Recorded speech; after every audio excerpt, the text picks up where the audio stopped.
Oh.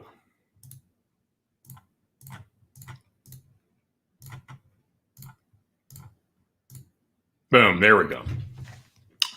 So what's good, folks? Yeah, I mean, this is, I really like this one because it does a good job of, really kind of explaining what's going on here.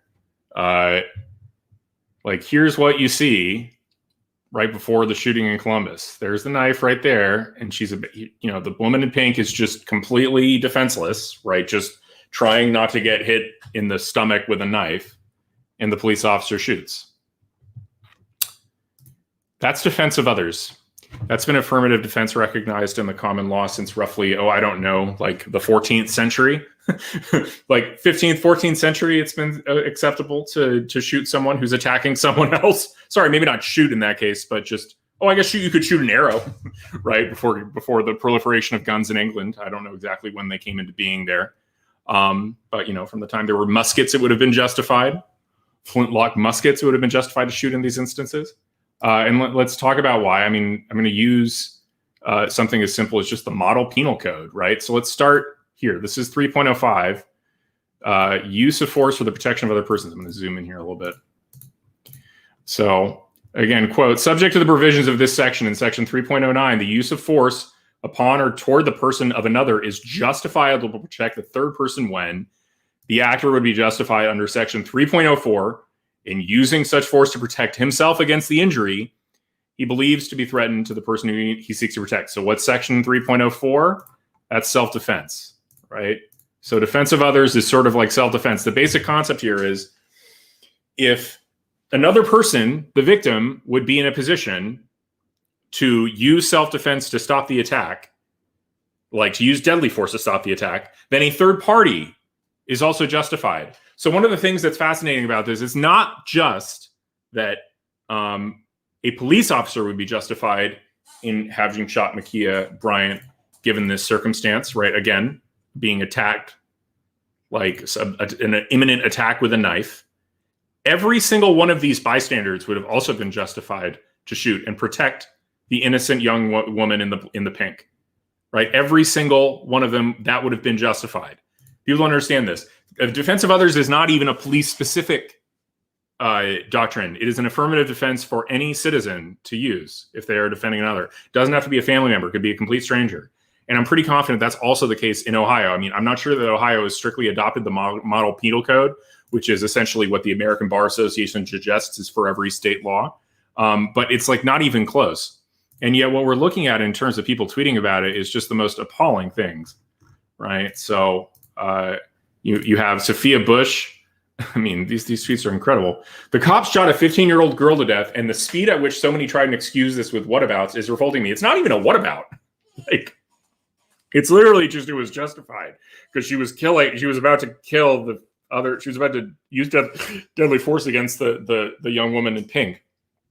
Do not judge Makiyah, a kid who needed 911 for help. By the time she's out in front of the house attacking someone, this is not the period where she is under threat of deadly force herself. It's where she's now the aggressor, right? The use of self-defense is not justified. Like, imagine an alternate circumstance, right? We have the Rittenhouse killing, right? And the Rittenhouse killings were also done in self-defense because when he was using it, he was imminently being attacked by someone. But imagine instead, Rittenhouse had somehow fought off the guy with the skateboard and brushed him off, and the guy with the skateboard starts running away. And instead of doing nothing, Rittenhouse runs after him and shoots him. That would no longer be self-defense, even though before Rittenhouse was under attack, right? Like, the fact that you were previously under attack, if the attack has ended and the person is retreating, you no longer have the right to shoot them in self-defense. This is very straightforward black letter law. That's the situation here. If you're saying she called 911 for help, but then when 911 arrived, she's running after someone with a knife and is about to stab them. That's a circumstance where the woman, even if, for example, the girl in pink had previously started a fight in the house or something, previously been so aggressive as to justify a 911 call, that wouldn't then later justify Makiyah pulling out a knife and attacking her. Moreover, because she had retreated and because now Makiyah was attacking her, she was now in a position where she had the justification to use self-defense. And if she has a justification to use self-defense under 3.04, use of self-defense and force of self-protection, then the police officer or any bystander would have had the justification under use of force for protection of other persons. Really, really straightforward, right? Like, the idea that we should let them have their knife fights is ridiculous. Also, this is also absurd. When you excuse Dylan Roof and Kyle Rittenhouse being handcuffed alive and given snacks. Okay, Dylan Roof, I mean, again, is she saying that Dylan Roof would not have been justified for someone present in that church to shoot Dylan Roof while he was attacking people? Clearly, it would have been in defense of others, even if that person was not directly under threat, right? Rittenhouse is actually a case of self-defense. Like, the Rittenhouse, it's completely inverted. Rittenhouse was not actively out there shooting people. He was retreating and under attack by others with deadly force. So Dylan Roof's getting the death penalty as a result. Kyle Rittenhouse is being prosecuted in an unfair prosecution. But neither were in a situation where they were going to be attacked by police or killed by police on the spot, because they were not, when they were apprehended, presenting an imminent deadly threat. They were both, again, that's the difference, right? Like, in the moment when someone is presenting a deadly threat, like about to stab someone, defense of others is justified. When they are disarmed, it is not. When they're, this is so straightforward. I mean, and this is black letter self-defense law going back centuries, going back pre-founding. This is black letter self-defense law. What are the other tweets here? I mean, they're just incredible, these tweets. It's like you have, I mean, here's, Jack pointing out the difference, right? The fact that the Daily Beast said she'd already dropped the knife in the yard and she's holding it right there. Unbelievable. I love this one. This was just a random reply to me. There are white men on this platform who are both upset with the Chauvin verdict. I actually am, because I think that there was reasonable doubt. I think once the defendant is in the criminal system, they need to be given the presumption of innocence and should be acquitted if there's reasonable doubt. I thought there was reasonable doubt as to cause of death, so I don't think that verdict was just. But hey, and the 15-year-old girl deserved to be shot. It's not so much deserved. That's actually not even really the argument. It's tragic that she had to be shot, but moreover, it's not that she deserved to be shot, but rather that the officers were justified in shooting it to protect the innocent third party, right? Defense of others is not about vengeance. That's the thing that I think people don't understand here. This isn't about vengeance. This isn't about justice for the person with the knife. It's about the protection of the innocent life that's under threat, right? Like, for example, like, take the situation away, the girl successfully stabs her and then drops the knife and walks away. Is a police officer then justified in walking up and shooting her because she deserves it, quote unquote? No, obviously not, because she's not posing an imminent threat to people. So therefore, it's not a self-defense or defense of other situation. You're just exacting vengeance without due process of law, which is not how our system works, right? So again, people think it's like, oh, you're saying she deserved to be shot. It's not really what I'm saying. I'm saying, moreover, that it was justified to shoot her in order to protect a different innocent life in the moment. People are really bad at this. This was incredible. Bree Newsom. Teenagers, quote, teenagers have been having fights and including fights involving knives for eons. We do not need police to address these situations by showing up to the scene and using a weapon against one of the teenagers. Y'all need help. I mean that sincerely. Apparently, this is a concept where people apparently knife fights should be just allowed to continue. Like, the lack of caring. I mean, there was something else. It's very similar to Jamel Hill's bit. I'm looking for Jamel Hill's tweet here. Oh yeah, this one where she says, if you find yourself justifying killing children, you're probably an asshole, probably worse than that, but let's start there. What you guys are doing is justifying the killing of a child. Oh, wow, that was a burp. Justifying the killing of a child, because what you're saying is a police officer can walk on scene and defend the innocent girl in pink, and that they should not do so. And somebody else made the good point, right? If that this is really part of how screwed up like our modern media environment is and the modern zeitgeist is that if that police officer shown up, had done nothing, and Makiyah Bryant had simply showed up and stabbed that woman in pink to death, and that poor girl had died, this story would not have made national news. It would not even have hit our radar, because it would be like one of the many other mundane tragedies that nobody could make any political hay out of. But and so in a sense, like, that woman in pink's, her life really doesn't matter to Jamel Hill, to everybody else. To Bree Newsom. Her life doesn't matter. The only circumstances in which her life matters if it furthers the political cause of people who want to see the police completely out of these communities. And I mean, it's part of what you guys are asking for is anarchy in your own communities. I don't think you should get your way, frankly. I don't think that's a majority opinion in your communities, that you should have anarchy. And I think there's a lot of innocent people who would be the victims of violence like this without the police there to protect and stop it in occasions like this. Yeah, I mean, as Zaid Jalani made a good point, right? If the Makiyah Bryant case is an encapsulation of the media and political class's pathologies, had she simply stabbed the other girl to death, it would never have been made a national news story. Activists wouldn't have complained. Grieving family members would have been ignored. It's exactly right. And it's depressing. And it's sad. And I mean, it's not just that. I mean, it's not just the fact that you had these activists. Literally, the administration is behind this perspective as well. Let's see if I can find the tweets on that. Which is remarkable. The White House weighed in on the shooting with one of the most contemptible statements I've ever seen. I genuinely mean it, contemptible, right? Like worthy of, I mean, I guess it's not impeachable in the sense that it's not a high crime and misdemeanor, but it's contemptible. It's shameful. Anybody who still works at the White House after this has a permanent stain on themselves. Anybody on the Never Trumpers have to own this kind of thing. Quote, the killing of 16-year-old Makiyah Bryant by the Columbus police is tragic. She was a child. We're thinking of her friends and family and the communities that are hurting and grieving her loss. What about the person who was being attacked with a knife? Are we thinking about her? She was just about to be murdered. This cop saved her. And you're thinking first and foremost of her and the families grieving her. Quote, this is the worst. We know that police violence disproportionately impacts Black and Latino people and communities that Black women and girls, like Black women and men and boys, experience higher rates of police violence, strongly suggesting that this was just unprovoked and unjustified when this young girl, the 16-year-old, was attacking another young girl with a knife.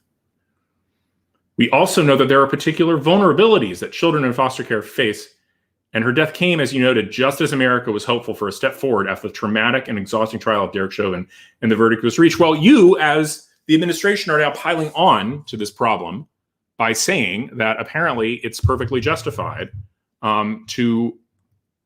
it's perfectly justified for this woman to go after somebody else with a knife, and it's unjustified for the police to stop and shoot poor Makiyah in defense of others, in defense of the innocent person who was being attacked.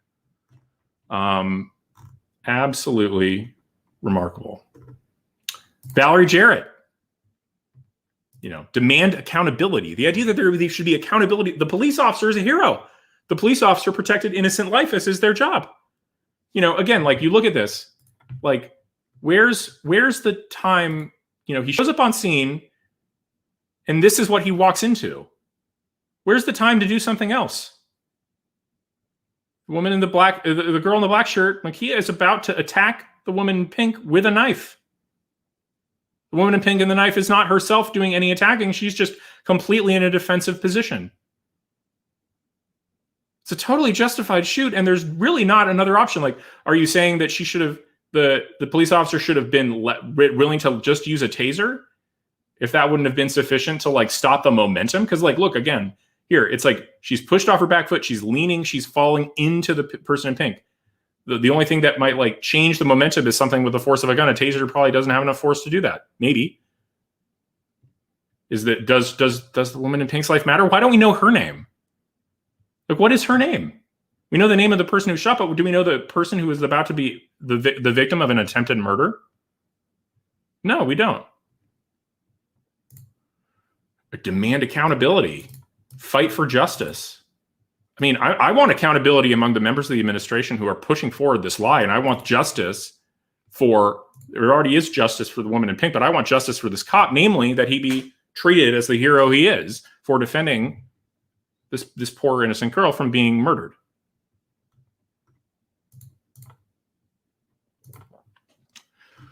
Thank you. The Washington Post, Ohio police fatally shoot Black teenage girl just before Chauvin verdict, as though there's no context at all.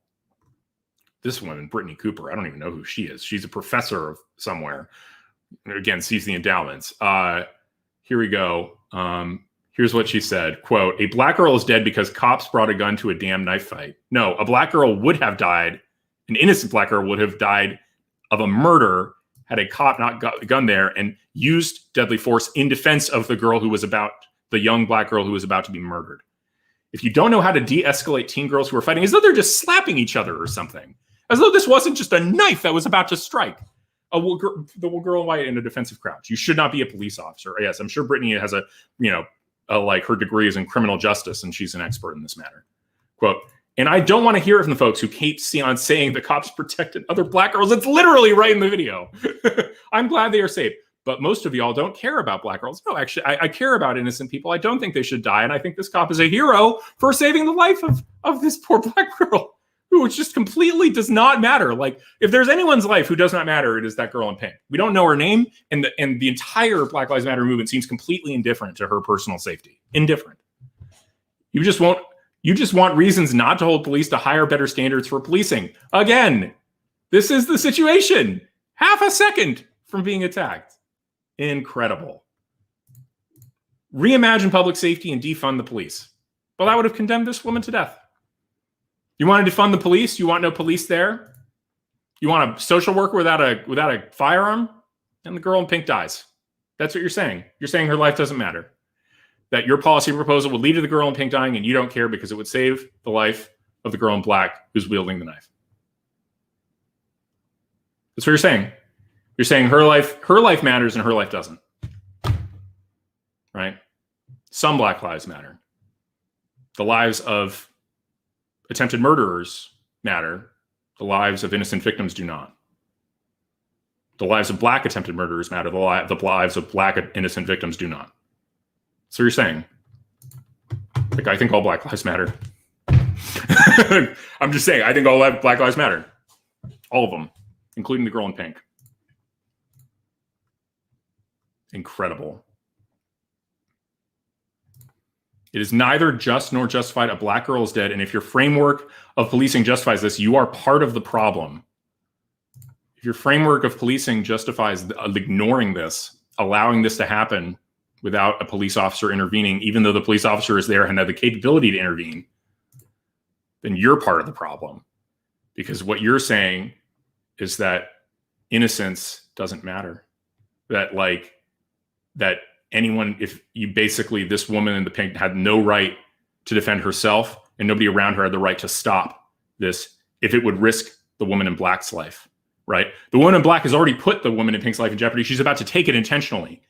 And yet you're saying this woman in black's life, no one could stop that taking of life if it would mean any damage to the person responsible for the aggression in the first place.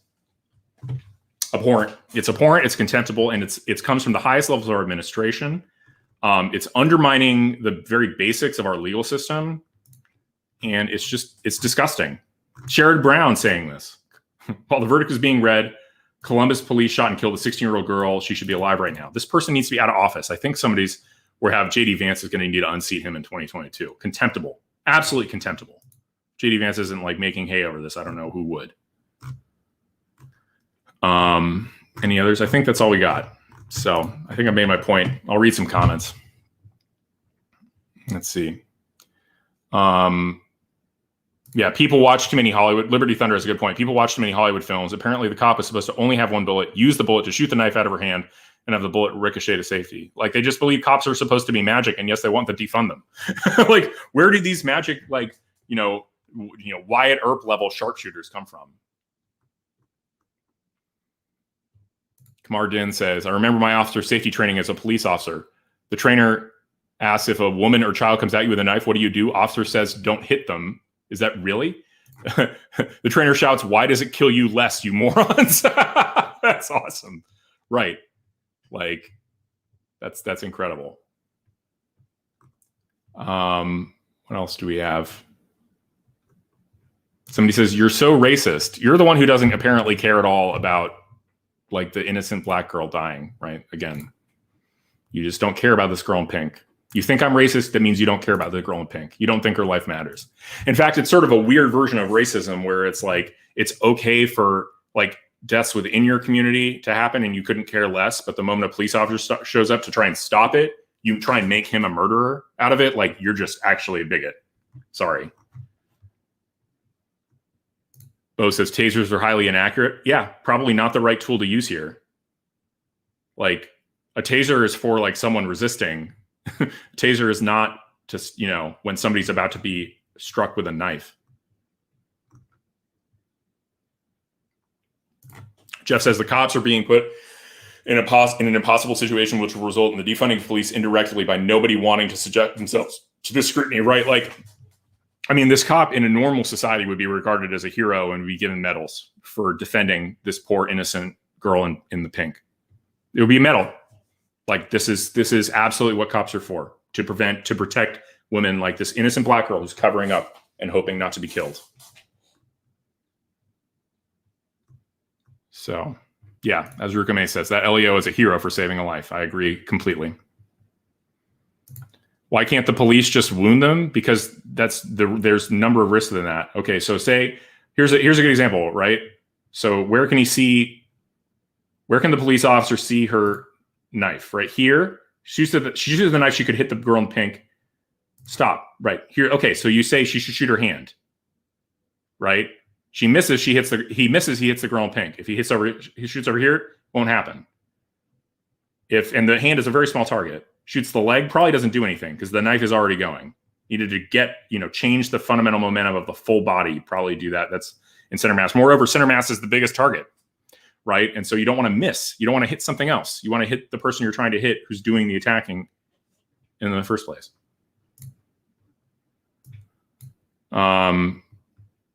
Yeah, Bastiat says you could not pay me enough to be a cop in 2021. I wouldn't dare do it. I'm amazed that people still do. Does the White House want a race war? I hope not. But, I mean, the White House statement is absolutely contemptible. Absolutely contemptible. James Turdick explains, yeah, there's a 95% chance you missed the shot for the hand. Exactly right.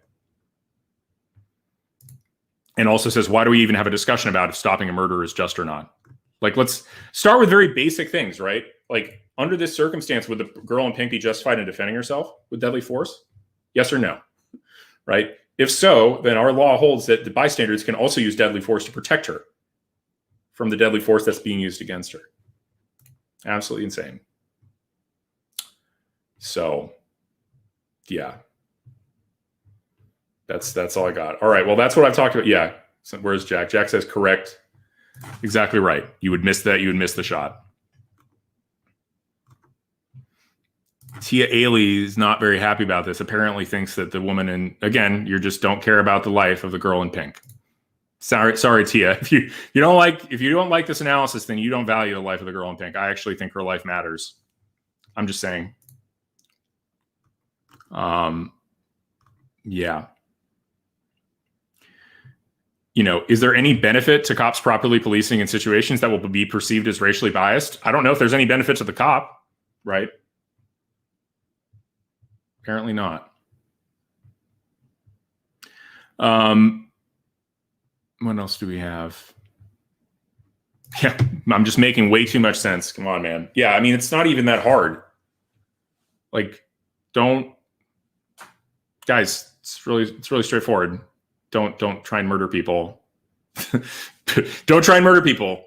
Like, this is even easier than Dante Wright. Don't try and murder people. Like, Dante Wright, you still probably have Man 2 there. Like, I actually think there's a potential crime for involuntary manslaughter because of the failure to distinguish between the use of the taser and the firearm. And that was a circumstance where a taser, but not a firearm, was justified because in that imminent moment, there was no deadly force threatened, but the guys were fleeing police with a car.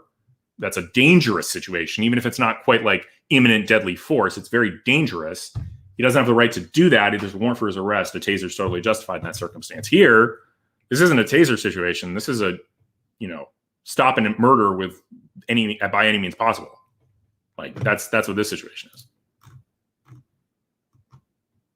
Do I even think a fair trial is even possible for the cops after yesterday's verdict? I mean, here's the thing, I think if they actually try to prosecute this cop, I think, it's one thing for the Chauvin trial where it's like, it looks like there's some reasonable doubt, but Chauvin's still like probably, like the knee on the neck was there for a very long time.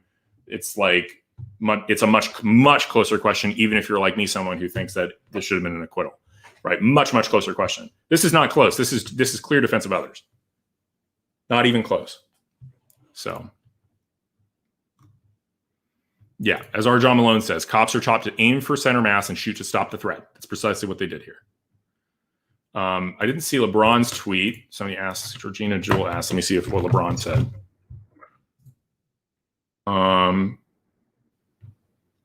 Is this your next accountability? Are you kidding? What?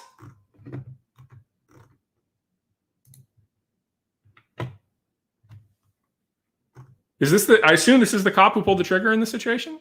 You're next? Like I'm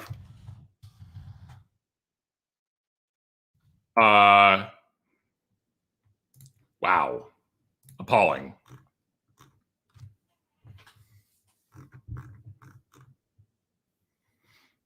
Like,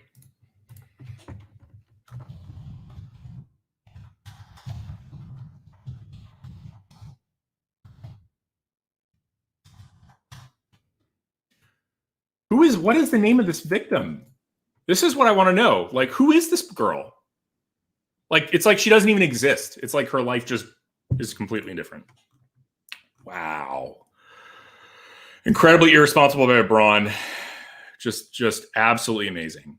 Absolutely amazing. Well, on that note, I'm just depressed about like the entire, it's just depressing. It's a depressing time. Completely. It's like we live in different universes.